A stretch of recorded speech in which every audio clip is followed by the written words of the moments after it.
I know that some in our audience know the finer points of hockey. The Chris Johnston Show. We are your friends.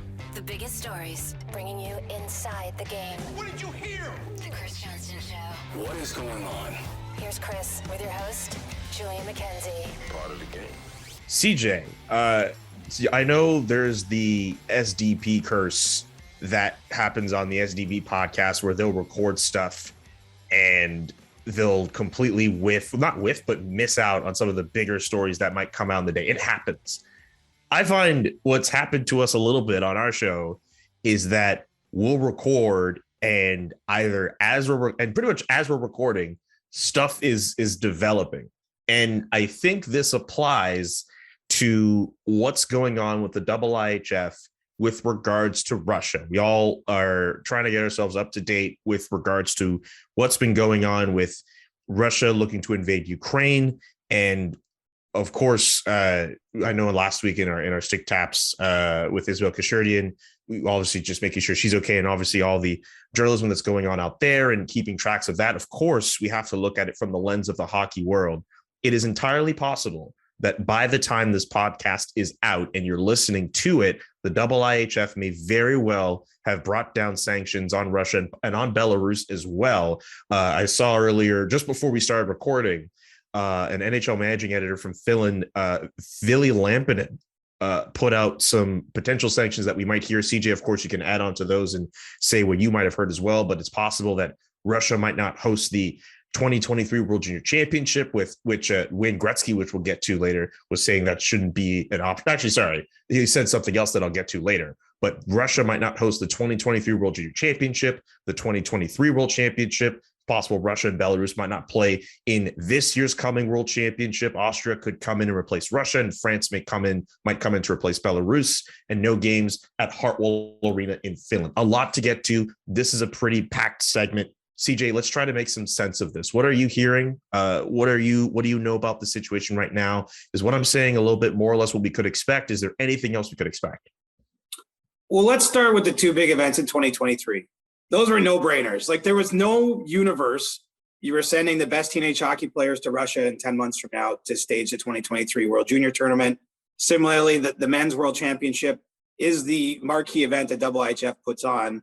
There was no possible way to have that be in St. Petersburg in May 2023. So I think that was the minimum of what should have been expected. I think what's interesting and what the IIHF Council is going to do is they're going to actually sanction the Russian team from playing in tournaments held elsewhere. And, I think that's where maybe there was some debate or consideration of whether that would happen. And look, there's a men's under 18 tournament at the end of April that I'm pretty sure they're going to be excluded from. Then you have the men's world tournament in 2020 in Finland in May, and then the World Junior Tournament, the rescheduled 2022 versions in Edmonton and Alberta. And those are the events that you're referencing that Russia and Belarus will be, unable to participate in. And I think that's a significant development signal from the IIHF. I mean, look, Russia is a massive hockey playing nation. Vladimir Putin in particular has used hockey to further his own means, whether it's, you see him playing those charity games. Whenever Russia has a big gold medal game, we saw it in Beijing, the men's final. He was there with former IIHF president Rene Fossel in the crowd watching the game. He's wrapped himself in the flag whenever a Russian team is having success. And, as much as we know that the unlawful invasion of Ukraine is probably taking up most of the Kremlin's time right now, I believe that these sanctions will be felt there. I think that it's a strong statement from the IIHF Council to take these measures. I'm interested as well if there's been any pushback or if there's been any resistance to that, or any idea if it's pretty much unanimous on that front. I guess it's a little tough to tell on that point, but I'm curious about any pushback on those measures possibly being enacted. Well, if anything, the pushback's coming from external forces, right? I mean, if we go back to last week, when Jokerit dropped out of the KHL, right before the playoffs, and Jokerit had one of the better regular seasons of teams, that was mostly due to crazy pressure they were feeling in their own market. They lost 3 of their major sponsors, after the Russia invasion of Ukraine.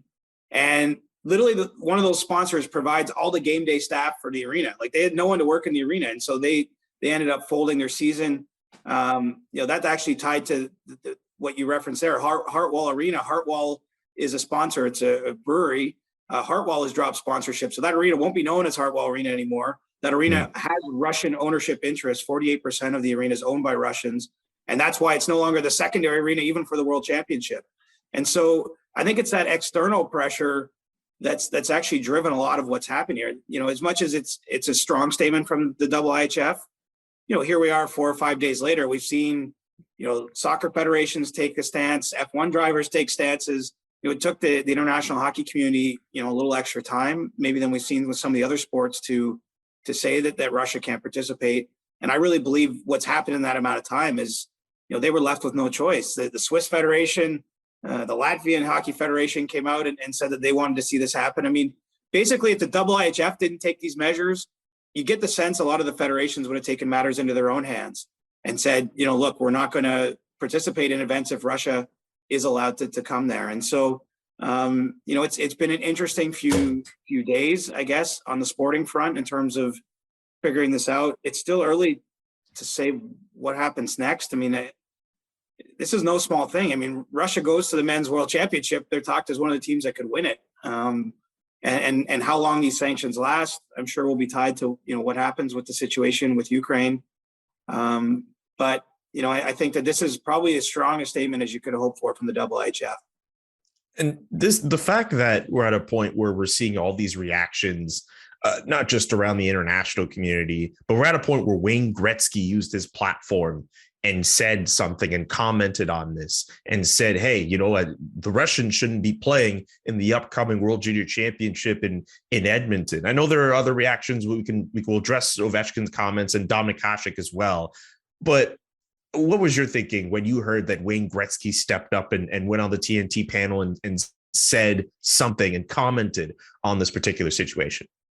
Well, I was pleasantly surprised. I mean, Wayne Gretzky is a true gentleman, a torchbearer for the sport. I think he's always been careful not to wade into delicate matters publicly, anything within the sport, maybe with some political ramifications, he's largely steered clear of. Like I was trying to think, when was the last sort of strong statement he made on anything like this, especially in the moment? And, I don't say that as a criticism of Wayne Gretzky. I'm actually using it as the context to say, like, this is a pretty significant thing for him to come out and say. And good on him. He's also done business in Russia. I mean, Wayne's actually never hid sort of his, I think that he respects the Russian hockey culture from the hockey standpoint. I know he's done a number of events over in that country. He obviously played there back in some of his international hockey days. And so, I think it's a strong stance, and I think his words carry a lot of weight. I mean, he specifically said Russia shouldn't be allowed at that 2022 World Junior Championship. I mean, that event is played in an arena where his statue is outside of the arena. Again, I think even if the IIHF didn't listen to him, Hockey Canada would have been in a position maybe where they're saying, we're not going to host a tournament then, or, I think that you can't underestimate the power of that. And good for Wayne for using his platform, for saying what he believes in. And I think for being on the right side of history here. I mean, the unfortunate thing, of course, is that we're now talking about 18 or 19-year-old Russian hockey players that literally have nothing to do with this conflict. Some or all of them may be opposed to what their country's doing, that are going to suffer some consequence here, that aren't going to be able to participate in an event like this. But I don't see any other reaction that the international community can take. I mean, you're seeing it in business. Canada, closed its air zone to Russian carriers. This is what you have to do to send a message to a country to make life uncomfortable there, to put pressure internally now. Maybe the Russian people put even more heat on their own government to cease doing, the actions they've taken. And as I say, you feel for the players that are kind of caught up in something that really is much, much bigger than them, that they have no tie to. But I almost feel like you have no choice in something like this. I mean, it's a pretty clear crossing of a mark. This is not an invasion. It was a completely unprovoked invasion. So it's happening in Europe, which is obviously a country that's very central to hockey. And I think Wayne Gretzky speaking up it's not like anyone's reacting specific maybe to his remarks, but it just shows you the level that people feel this, and for it to come from Wayne himself, who's so rarely waded into these waters, I think was really something. I was again pleasantly surprised on Saturday night when I saw that.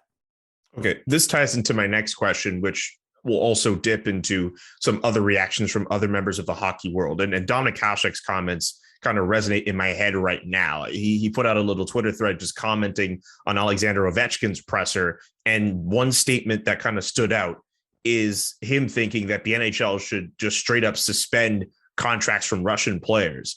I'd like your thoughts on that, but I'd also like to know, does the NHL necessarily need to do anything with regards to the Russian situation? I don't know that they have to do anything in particular. They feel that they have to create an environment where their Russian players feel safe. And I think that they're, trying to make sure that those players are in a good spot as best they can. I think it would be a pretty extreme action to follow what Dominik Hasek said. I know that there's some out there that believe it's right. I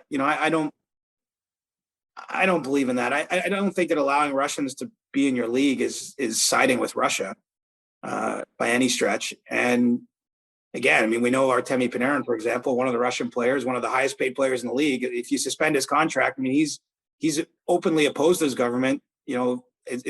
We don't know the degree of what happened to him last season, but it's pretty clear that there was some personal ramifications to some of his statements against the Russian government, where he had to leave the Rangers for a period of time last year to make sure his family was okay.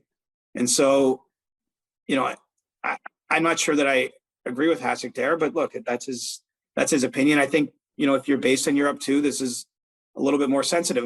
Anyone listening to this podcast in North America, we're just far enough removed from it. I'm not saying you're not watching the news or feeling for the people of Ukraine, but if you're living in Finland, for example, you're a neighbor of Russia. And, I think that there's a little more sensitivity there to the fact that they, potentially could be next, or that the aggressive actions of their neighbor make them feel uncomfortable on a little bit more of a real level than someone sitting in Canada or the US right now. And Dominik's, from Czech Republic, Czechia, he's probably feeling this a little differently than I am. And so, I think that would be an extreme action. I certainly have no reason to believe the NHL will consider doing that. But, I wouldn't have guessed that Russia would be out of the World Junior Tournament even 2 weeks ago. And so, we'll just have to see what happens. For sure. And with regards to the reaction to everything going on, I feel like the way we've been kind of doing this, we've been kind of tracking backwards from what we can talk about right now to just before the start of the weekend when Alexander Ovechkin was first asked by the media to address it, did not speak to media, I think, on the Thursday, or at least in the first few hours after the invasion began. And then on the Friday, spoke to media. And I think some people were wondering what stance he would take. A lot of people weren't necessarily surprised that he didn't necessarily come out and denounce Putin or, just straight up just go against Putin, because we all know the ties between those two people. As far last I checked on Alexander Ovechkin's Instagram page, I believe his profile picture is still of him and of Vladimir Putin. Those ties between those two guys have not been a secret. I'm curious though, because I'd like to get into a discussion about that particular presser. I don't know if you were on the call or not, but I'm wondering if you feel it would be fair game to ask Alexander Ovechkin about his ties to Putin and what he feels about everything going on. Absolutely. I'm of the mind those are fair questions, just because he's, as you say, unprovoked, or he's broadcast those ties in the past, not because journalists asked a question. And so I think him of almost any Russian player currently in the league, those questions are fair. I think they're fair though in general. Just as I thought it was fair, for even, players to be asked about the Black Lives Matter movement, for example. Like I think that it's impossible to separate, as much as we try to keep the conversation around hockey about the sport, but you can't separate the fact that, the NHL exists in a society where, people are from a certain country, would have views on that.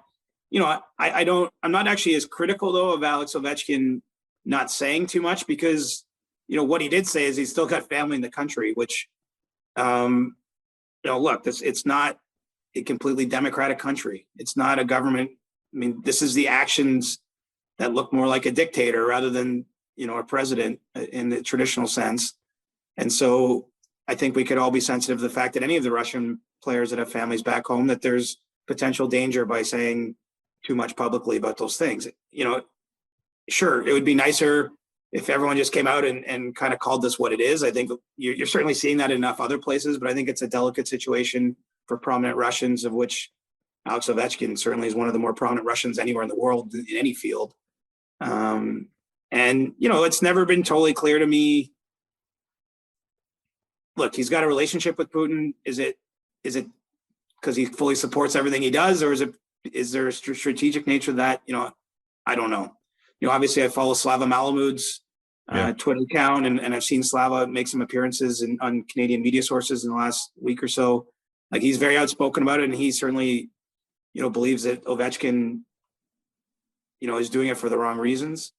But, to go back to the original question, I think it's certainly fair to ask him about it. I think it's fair to continue asking him about it as time goes on here, to ask him to respond, for example, to these IIHF sanctions.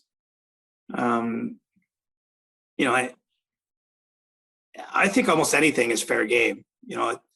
Maybe some personal family things here or there, if you knew something about a player, maybe isn't fair game, but more or less, if you're asking, because the player can always say, look, I don't have an opinion on that, or I don't know enough about that. Like, I think that's equally fair. But, asking, if you don't ask the question, you don't know what you might get, right? You don't know what someone wants to say. And to me, if you ask a question in a respectful manner, you're giving the person the opportunity to speak to it. And someone like Alex Ovechkin's voice is extremely important on a topic like this one.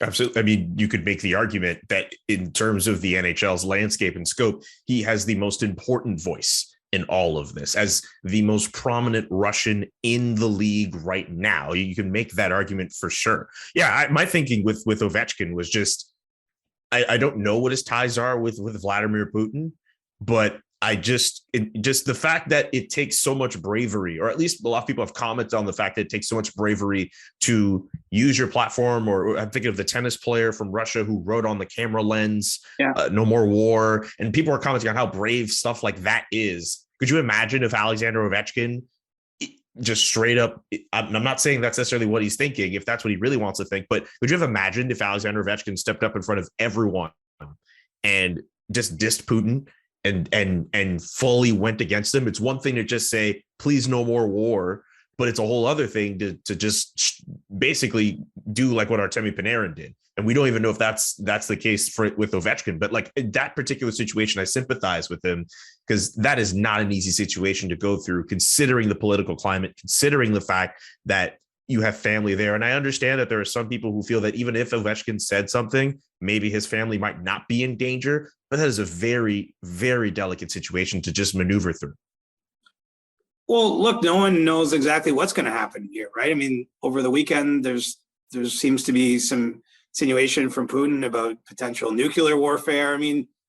This is a very real and active situation. Even if you're Russian, I'm sure you're not comfortable with it. It's not to make any excuses. It's really just, let's just call it as it is. Like, none of us know. I can't read the future. Alex Ovechkin can't read the future. I'm just saying the consequences of what he says, that probably is in the back of his mind. Now, I guess you make the case that you should do what's right, no matter what, and kind of live with the consequences. But it's different for someone like you and I. I can't imagine being in that situation, truly. But yeah, look, there's still an opportunity for Alex Ovechkin to say some of those things. I don't know that he has to diss the leader of his country to maybe come out more strongly and say he doesn't agree with the war. But I don't know what's going to happen. Like, I don't know. It's hard to know how long this war is going to go on for. I know there's already some peace talks. Is that real? It's a really delicate situation right now. And, I do think it's fair for the NHLers to be asked about it, though. And equally fair if they don't really want to comment too much because of, some of the potential ramifications for them or their loved ones. I understand that. I will say, though, you had mentioned Slava Malamud's name. He's been on this for quite some time, well before any talk of any invasion in Ukraine began. And I will give him some credit. I think a lot of people should, because he was one of those people who were not afraid to kind of bring any ties between a Russian player, particularly Ovechkin, to Putin to light. I will give him credit on that front. I think he deserves some, because I think that is a really interesting story to talk about as well in the NHL landscape. And we haven't really brought that up a lot. The fact that Vladimir Putin is doing this tyrannical thing and there he has the connections he has to certain athletes who play in the National Hockey League. It's a very interesting story. It's a developing one at that as well. The hockey community at large too, right? Like Rene Fossell ran the IIHF for 20 something years, and they're evidently very close. It's not hard to find photos of them standing arm in arm or smiling and being together. And also a lot of the sponsorships that go on, especially in Europe around hockey. And you know, I don't even know if it's silly to talk about this because like what's happening is so much more important, but you wonder about the future of the KHL, honestly. And the KHL is probably, I mean, I think it's fair to say it's the strongest hockey league, pro hockey league outside of North America. Might be the second best league in the world, depending on what you think of the American Hockey League. And, you know, so you've seen Jokerit drop out. You've seen Dynamo Riga, based in Latvia, drop out of that league. Like, what players are going to want to go play there? You know, the government in Czechia has recommended all of their players come home. You know, obviously there's still enough Russian players, I guess, to have a domestic league, but it would seem to me that it's pretty clear the KHL is going to look vastly different on the other side of this. You know, at one point the KHL had teams in other countries, right? It had teams all over Europe. It was clearly seeking to be a sort of a European Super League type thing. A lot of those teams have fallen by the wayside. They still have a team in China. But, you know, it just, the landscape of professional hockey outside of the NHL is going to change and shift dramatically because of this. Way too soon to say what rises out of it, but like where, you know, Dynamo Riga is a famous team in Europe. Like, where are they going to play? You know, where's Jokerit? Do they go back to La Liga, the Finnish league? Is there, you know, it's just interesting to me that the ramifications of this are going to be pretty large in the hockey world. As I say, not more important than the safety of the people of Ukraine, but the fallout from this, I think, is going to be felt in hockey for quite some time. The one thing I'll add to that too, what about prospects based in Russia who are playing in some of these leagues or I don't know, like it's too soon to talk about that, but there are a lot of questions that need to be considered with regards to the hockey world in light of everything going on in Ukraine. And you do bring up a good point. Like, what we're talking about here is not more serious than the casualties and the warfare going on in Ukraine right now. Obviously, in the positions that we're in as sports journalists, we're able to discuss the war from that sports lens. There are some significant things to discuss, but it is important to note that it is not more serious than what is going on in the Ukraine by any stretch of the imagination. Just going to need to add that disclaimer there. Is there anything else on this that we need to add, that we need to mention before we move on? Not really. You know, I'd be interested to see where they move that World Junior Tournament. Like, I guess I've just gotten used to chaos around this, but that event starts in 10 months. I mean, that's not an insignificant, that's a small amount of time to organize an event of that scale. You know, I've heard that the US might step up, that there might be some cities down there that want to host it. You know, I'd be curious to see how that goes. And man, between the pandemic and now this, there's been a real shakeup of international events, and it's just, what a crazy time, man. Like, it's hard to hard to like remember what's going on. Like, they started a World Junior Tournament, it ended, now that's in August. You know, Luc Tardif took over the IIHF from Rene Fossell pretty recently. He's had to deal with some pretty serious circumstances and situations right out of the gate in his time leading that organization. Yeah. A developing situation. Very likely that by the time you hear this, you will see that Russia and Belarus have been sanctioned from future IIHF events. But of course, we have to talk about it on the CJ show. And of course, we're going to have to transition over to other topics. A hard transition, but a transition nonetheless. It is Monday. And of course, this is Ask CJ Day. There are questions there. But because we are, 3 weeks away from the NHL trade deadline, the trading pile, we have to bring back the trading pile. The trading pile is where we'll throw in some names. I'll mention one to CJ. CJ will say if the trade talk around them is legit, if there's no trade talk, if there's a team associated. I mean, we're not going to try to get you radioed here, but we're going to try to get you to drop a nugget or two, if that is possible, CJ, you know, because you know so much. Well, give it your best shot. Okay. So this first one I want to mention, At first I was mentioning one name from this particular team. And then I realized there's a second name that could be there. And then there's a third name, maybe even a fourth. So I just said, you know what? Screw it. I'm not going to mention all four of these names. I'm just going to mention the team. And you just tell me all the players that could very well move from this team. That team in particular is the Anaheim Ducks with new GM Pat Verbeek. It doesn't look as if he's good. Look, I think he'll have a chill NHL trade deadline. I'm kidding, of course. He might be very busy. But I'd like to know what you think about what's available from the Anaheim Ducks. Well, it's not entirely clear yet is the easy answer. But, you have Hampus Lindholm, Josh Manson, and Rickard Rakell. Notably, those three are all pending unrestricted free agents.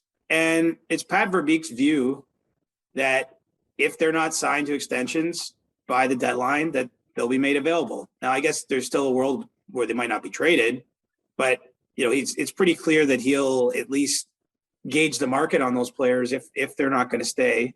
It seems like there's been a particular interest to try to keep Lindholm. If we're ranking them 1, 2, 3, he'd probably be the most desired player they'd be trading. Certainly capable of playing the most minutes. He's 22, 23 minutes a night. Been very good for a long time in Anaheim. And I think all things being equal, the Ducks would like to keep him, but this will probably be a theme. If you bring up a few other players, I'm guessing you're going to bring up that's kind of the delicate dance now. It gets down to 3 weeks left and it's like, all right, how badly do you want to stay? Do you want to be here? We're talking this contract.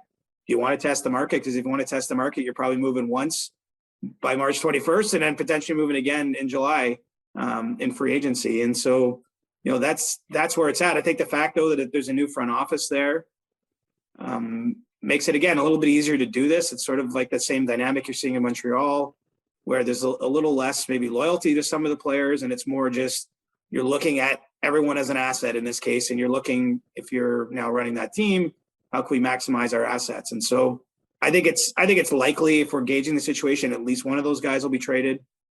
Probably unlikely that all three of them are traded because there are some attempts ongoing to try to extend them. But, it's not – there's still enough time in those contract talks to really say one way or the other, this guy's definitely on the move or this guy's going to stay.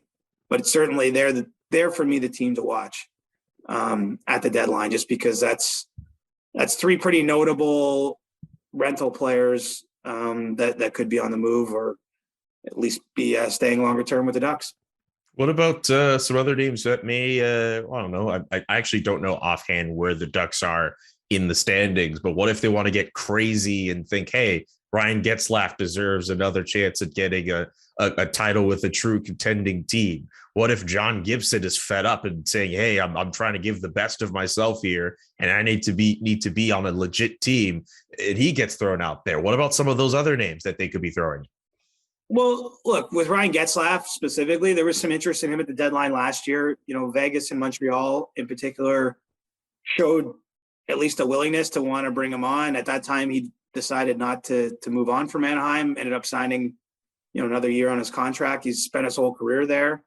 And so I would think if he wants to move to a contender, kind of like the Claude Giroux status, or, the team will do right by him. Zdeno Chara with the Islanders is a similar situation where, he won't be traded against his will, and B, he won't be traded anywhere he doesn't want to go. But I think there's enough trust built up with him in the organization to see that happens. Gibson, I think, is less likely at this point in time. The Ducks are right on the fringes of playoff contention. I mean, they've fallen off here of late, but this sport's crazy. Like, they could reel off 4 straight wins in the next week and be right there. And then are we really talking about trading your franchise goaltender or even, someone like Ryan Getzlaf? I think that the focus will more be on the 3 guys we talked about first that are sort of younger and in demand. I do think if Getzlaf wants to move on, they'll find a way to make that happen and get him to a contender for another run at a cup. But, he also won a cup earlier in his career. I think it's important to recall that. And, I think he's very comfortable down there. He's got a family, got a great setup. He's been with the team. He'll probably work for the team if in some capacity in retirement. And so, I wouldn't count on either him or John Gibson being moved at this point in time. People, it's Julian here with a message from Athletic Greens. Right now, it's time to reclaim your health and arm your immune system with convenient and daily nutrition, especially heading into the flu and cold season. It's not a fun time. In just one scoop and a cup of water every day, that's it. That's literally it. That's amazing. No need for a million different other pills and supplements and all that extra stuff. Athletic Greens is it. To make it easy, Athletic Greens will give you a free 1-year supply of immune-supporting vitamin D and 5 free travel packs with your very first purchase. All you have to do, visit athleticgreens.com/Johnston. It's CJ's last name. Like, how easy? It doesn't get any easier than that. athleticgreens.com/Johnston to take ownership over your health and pick up the ultimate daily nutritional insurance. Basketball and hockey, very much in full swing. And for many of us, there's no better way to enjoy the games than by having some skin in the game. That is why BetMGM remains the exclusive betting partner of The Athletic. And as a fan of The Athletic, you can bet $10 to win $150 plus a free 3-month subscription or extension of your subscription to The Athletic when you bet with BetMGM using our promo code. Sign up at betmgm.com and use the promo code TheAthleticPod at checkout to take advantage of this special offer from the king of sportsbooks. That's bet $10 to win $150 plus 3 months free from The Athletic at betmgm.com. And you have to use the promo code TheAthleticPod at checkout. The Athletic Pod, all in one word. New customer offer. Visit betmgm.com for terms and conditions. I'm going to throw out this other name, Joe Pavelski of the Dallas Stars. It sounds to me like he's going to be extended by the Stars. You know, there's certainly willingness on both sides there to work with each other, you know, and there just seems to be a high level of confidence among both sides in that negotiation that they're going to be able to get something done. You know, he would be talking about an intriguing name if they were ever to make him available. If you know, they're not able to agree on an extension, you know, this guy's drinking from the fountain of youth. Him and Alex Ovechkin, we all got to get one of what they're having or more. Just, you know, Joe Pavelski all of a sudden being a point per game player on the other side of 35, not just 30. And, you know, with his playoff experience or the way he performed, even I think back to the Stars run in the bubble in Edmonton, you know, he was so important to what they were doing there. Dude can still play, but I really think from a trading pile standpoint, he's going to be on the extension file more than you know, other teams being able to bid on him. I like that name, extension file. By the way, it is totally fine if you mention a player in the trading pile and you think, it's a, you know what, it might end up being an extension more than a trade. That is totally fine. What about this name that has actually, I think we've briefly discussed him before. I'm curious if there's going to be more talk around him now, just because he did previously say he wanted out. Is there anything on Jake DeBrusk that we should be looking out for? I think the Bruins would still like to find him another home, but you know, he's actually become, since that trade request became public, I mean, he's been used higher up their lineup. He's even seen some time on their top line. And I think some of the frustration there, obviously, him and the coach haven't always seen eye to eye, which isn't unusual. It's part of the game. But, you know, I think he found himself sort of in a third line role, thinking he should be a second liner. Well, because of injuries and other situations the Bruins have dealt with, he's been able to play a little higher up the lineup by and large. But I do think big picture, yes, he'll be moved at some point. I'm not so sure it's going to happen by the deadline now. It's not to say it won't happen, but because of the way the season's unfolded and the way things have gone for Jake DeBrusk, I could see him staying on, and maybe they find him that new home in the summer. But you know, this is a marriage that's going to end, but it might have a little bit more run to it before that time comes. Okay, all right. I like the marriage analogy. How about this name, Brandon Hagel? I believe the Chicago Blackhawks. Yeah, just had a hat trick this week, you know, help pumping the trade value. I saw he was asked about his trade. He said, man, I was a 6th round pick, and he's seeing all these rumors that the Hawks want a 1st rounder plus. Look, they've taken calls on him. That's for sure. There's a lot of interest in him, and with good reason. He fits the mold of the kind of acquisition that Blake Coleman was, for example, for Tampa, where he signed at a reasonable number for a couple seasons beyond this one. You know, not a superstar by name or by reputation, but can certainly play a valuable role on a good team. And I think the thing is, all the good teams, whether it's the Toronto or Tampa, they're not just looking for players to help their run right now. They're looking for cost-controlled guys that can be around for a couple seasons. And, certainly Barclay Goodrow and Coleman were that for 2 years for Tampa. They happened to win the Cups both years. Those players were on their team. And so, Brandon Hagel has interest, but the price is high. And I think Chicago ultimately doesn't have to move him. He's 23 years old. But, a little bit like the Jacob Chikrin thing with Arizona, where I think it's like, okay, if we can get someone to pay some silly price, we're going to move on from him. But, I do think there's a chance he certainly remains a Blackhawk on the other side of the deadline. It's kind of like you can come and buy my house if you really want to. If you want to pay twice its value, then I'm probably selling. But otherwise, I'm fine living where I am. Did you just put your house on the market? What was that last part? I'm speaking. I'm just kidding. I'm just kidding. Anything specific to my house, no. I'm just kidding. By the way, I know some people might ask. I know I haven't mentioned any of the bigger names. I know Claude Giroux and Ben Chiarot we've discussed on previous episodes. We've kind of touched off on John Klingberg and Jacob Chikrin a couple of times. Unless there's added stuff with those guys, I tried not to mention them just because we've mentioned them so many times over. But we will get back to them again if more stuff on the hot stove starts to percolate. Unless you're sitting on something. You look like you're sitting on something, CJ. No. I would have interjected if I had something really hot to add in there. So I think you've done a good thing here, young Julian. Okay, you're just checking, because at one point you're just kind of looking at me with those eyes, be like, I could say something here, I could go off, but you're not going to do that because you are a responsible insider. I have two more names. Thomas Hertl of the San Jose Sharks, another California team that has fallen off in recent days. Fallen off, and doesn't sound like they've made a lot of progress on his contract, and term is probably going to be the biggest sticking point on that contract. Thomas Hertl's having another strong season. I think he's in a great position, for example, if he does test free agency in the summer, and the Sharks are kind of in that spot.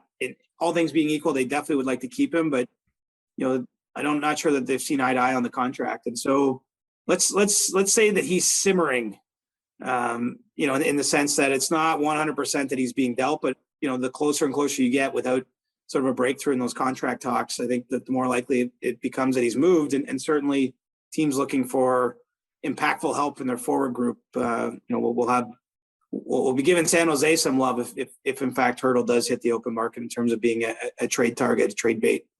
Okay, last one for you. And I understand the team that he plays for has a number of players that could be dealt before the deadline. And that name I want to bring up is Josh Anderson, who is still signed for another couple of years. But some people have wondered if his name will be out in trade talks.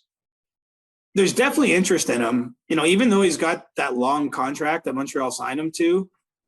I think the way Josh Anderson plays, there's a lot of respect for it around the league. You think of it sort of like a Tom Wilson type player, someone who can change the game with a big hit. He scores some goals. He's got nice hands, gets in on a forecheck. You think of him as sort of a playoff type player, and kind of surprised me. Obviously, Montreal, basically anything not named like Suzuki or Caulfield is available to some degree. If you were calling, Kent Hughes or Jeff Gordon and your rival GM, if you throw any player's name on the roster, like they're not going to be like automatic no.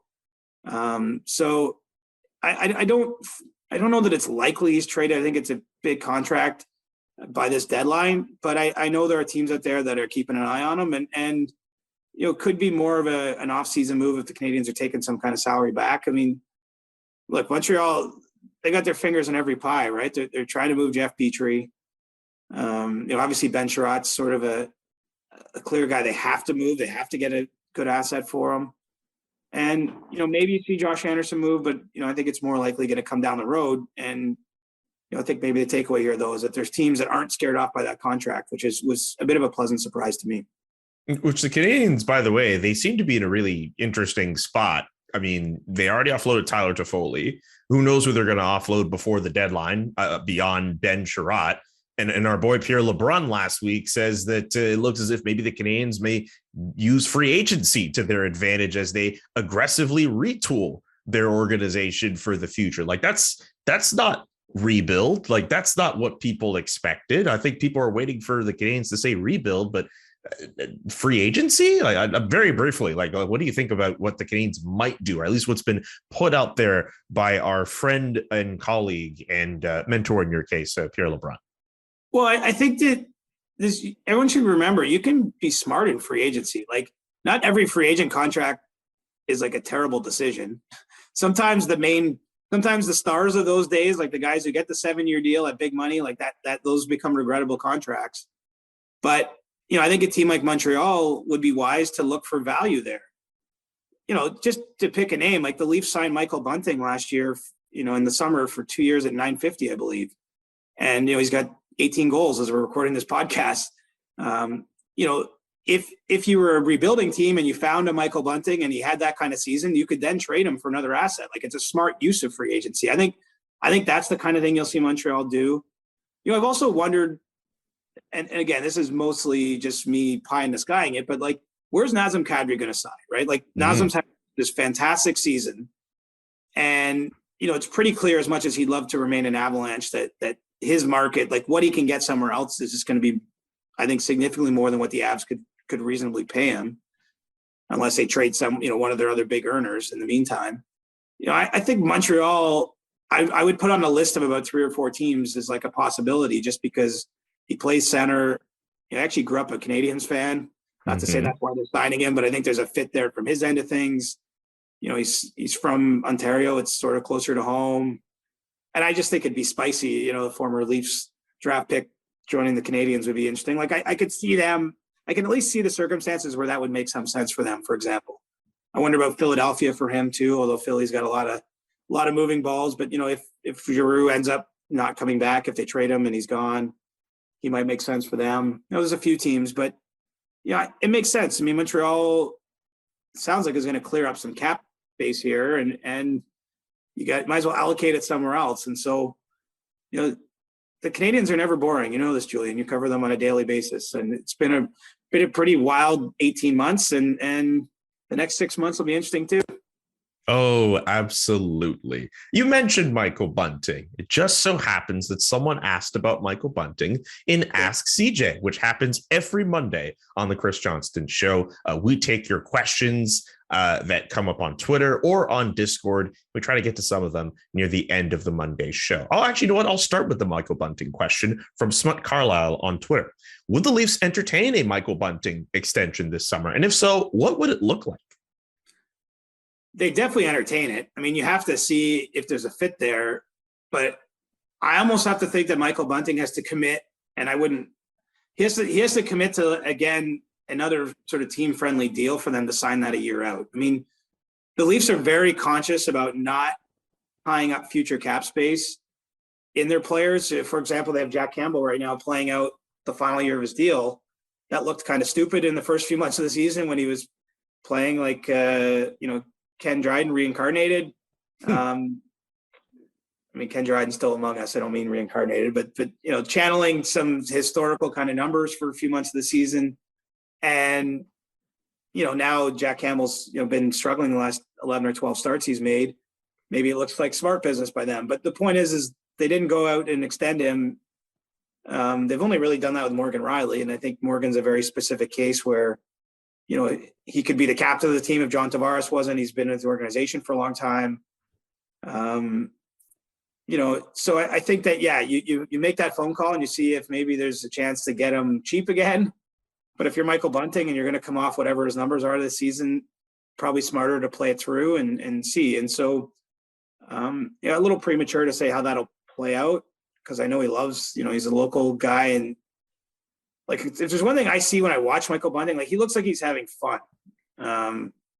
Like he doesn't make it look like a job. Like he's sort of a fan favorite for that reason, I think. And so maybe there's a world where they can find a number that makes sense for him and allows the Leafs to have some comfort with their cap. But in general, they're not signing those players a year out.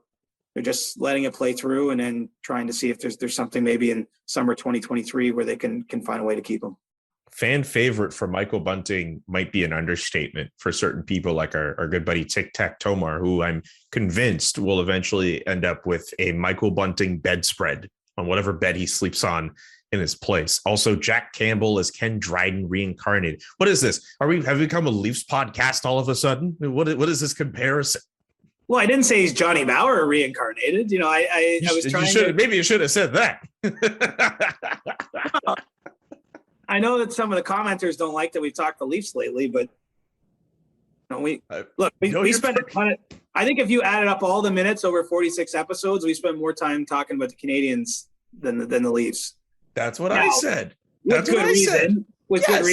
You know, there was smoke around their coach, then they fired their coach, their GM left. Like, there's been a lot of things that have gone on there this year. There's been a lot to talk about, but we haven't been too Leaf centric. Yeah, which I'm actually very impressed. Like when we had that last episode where we titled it "Leafs Are Active," that might have been the most we talked about the Leafs on this podcast, like all season long. And people come, not everybody, I'm just a vocal minority, man. I know people generally enjoy the podcast. It's just fun to joke about that. But anyway, well, look, I live in Toronto, and I get it. I get it. Yeah, you either like the Leafs or you hate the Leafs, but there's almost like there's not a lot of ambivalence among hockey fans, right? So I get it. It's a whole Canada dynamic thing too. Toronto this, Toronto that. But look, the Leafs are going to be newsy into the deadline. So if you don't want to hear Leafs talk, you probably don't want to hear us the next 3 weeks, because I think that there's going to be a lot going on and a lot to talk about there too. And you should want to listen to us. I don't know why you wouldn't. Here's one from Kyla WM on Twitter. Just a fun one. What was the most unexpected interaction you ever had with a player? Could be that you bumped into them outside of the rink, or you got an answer to a question you really didn't expect, or anything else. Oh, man. There's a lot. Like, there was a time, it actually hasn't happened, pandemic times, no one's doing anything, but I used to bump into players a fair bit downtown Toronto. Here's what I'll tell. This is friggin' random. I just thought of it. So in that 2016 Stanley Cup final, Pittsburgh-Nashville, was it 2017.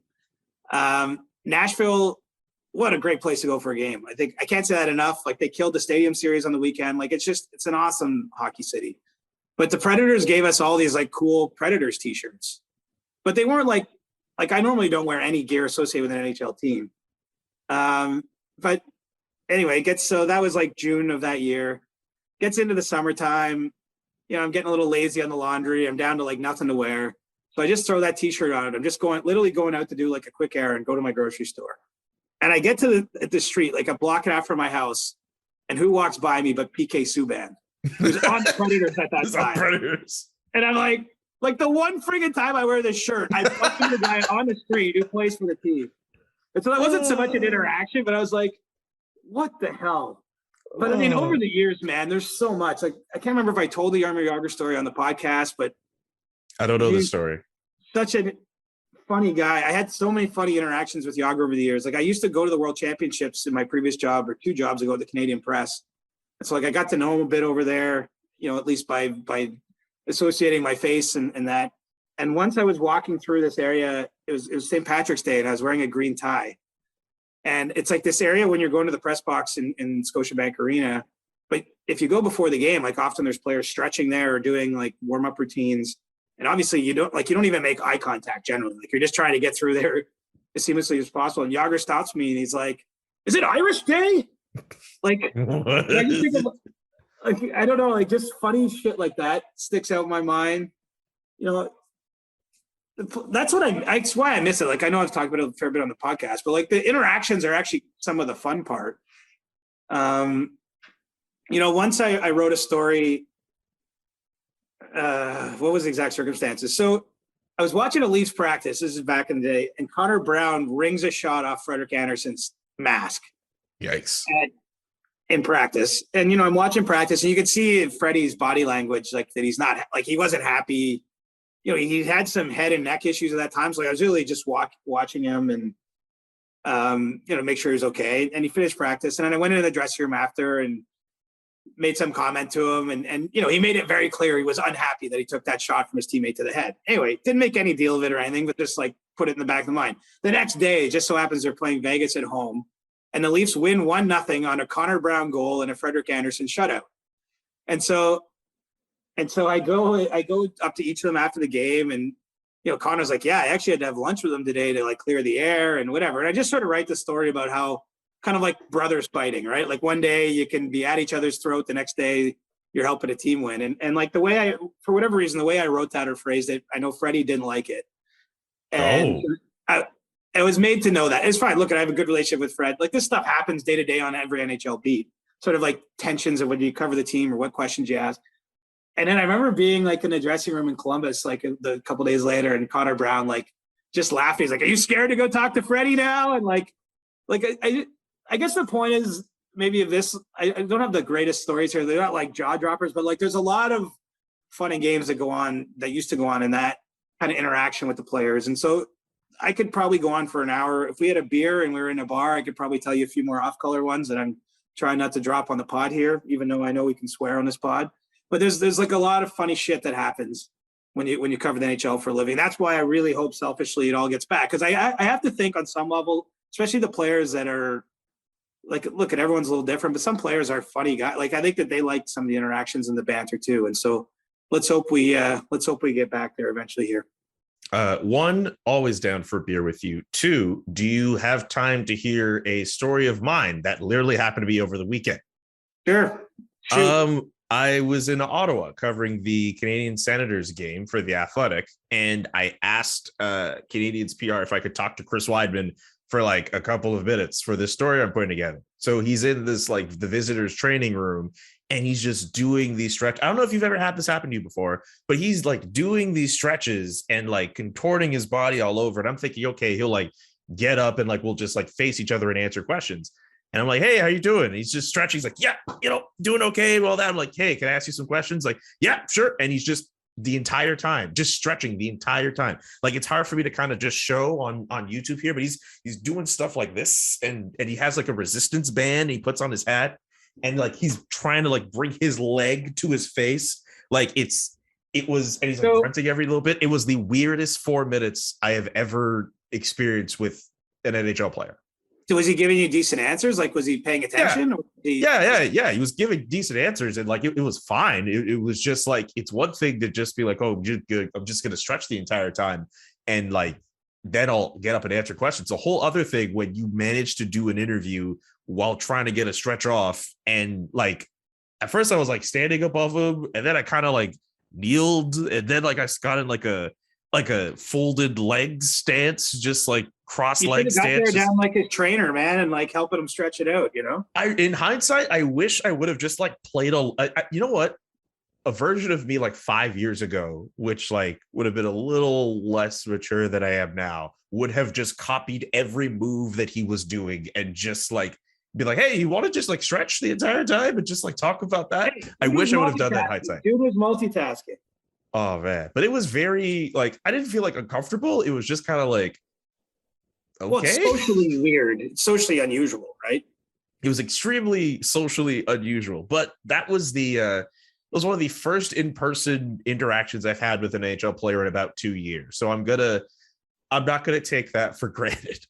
No, we can't do that. I've got a few more here. I'm gonna go to Steve Pans on Discord. And I know when I bring up this question, what that's going to turn into. So let's get this out the way. Thoughts on Igor Shesterkin as a Hart Trophy candidate and what the Rangers will do at the deadline? From Steve Pans on Discord. Well, Shesterkin's right there. I mean, it's probably him or Austin Matthews at this moment. There it is. Still 30 games left. We'll see what happens with the guys in Edmonton. Maybe... I think Jonathan Huberdeau's certainly got a case. It's just, he's also plays on a team with Alexander Barkov, who's having a pretty damn good year too. There's a few other guys in that mix, but I do think that Shesterkin, I mean, look, I the stat actually went by, but he has like one of the best ever save percentages through this many games ever in an NHL season. He was pretty much a tap in for the Vezina Trophy unless the bottom falls out. And there is enough games that could happen. And the Rangers are punching above their weight class, I think, in large part due to him. And so I've got Shesterkin right there. And, we'll have to see how it goes. As for the Rangers at the deadline, I think getting another forward is probably top of mind for them. They've got the cap space to do it. They've got some prospects that I think they're willing to move. And so, they're also having probably a better season than a lot of us would have guessed. And Judith Shesterkin, it's up to Chris Drury now to put a slightly better team in front of him with his deadline acquisitions.